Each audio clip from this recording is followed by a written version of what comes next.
Hi, welcome. I'm Joanne of All About Quilts. Today I'm going to show you how I select my fabrics when I'm making my next rag quilt. First I start with going through my stash and finding a selection of fabrics that will make the quilt that I'm after. And today I'm making an Alice in Wonderland quilt, and I've selected a range of brights from my stash and also some more blacks and greys, and a particularly gorgeous quilt with red hearts, so quilting fabric with red hearts, which will look great in Alice in Wonderland.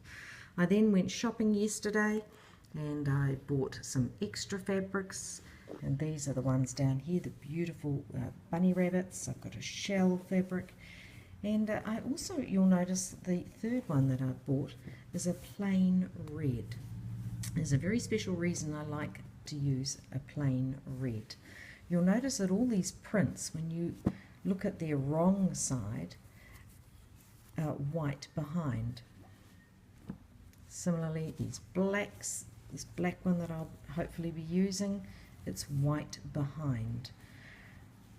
When you're using fabrics like that, you end up having a lot of white showing in those rag seams that you can see here, because there's quite a lot of white in the background prints, and that shows through. The way to counteract that is by using your filling fabric, or the one in the middle of the quilt sandwich, using a fabric that is a solid colour all the way through. And you'll notice that on this particular quilt that I made for my grandchildren to wrap their dolls in a few years ago, is that these seams here have a lot of colour showing through on them and not much white. And the reason for that is that the fabrics in the middle, I used solid colours. There's pinks and greens and reds, beautiful colours, and they look fabulous, and that's the way I like to select my fabrics. I think for the Alice quilt it's going to be just red for that. In my next video that I'll show you, I'm going to show you how I create some of these blocks that you can see here.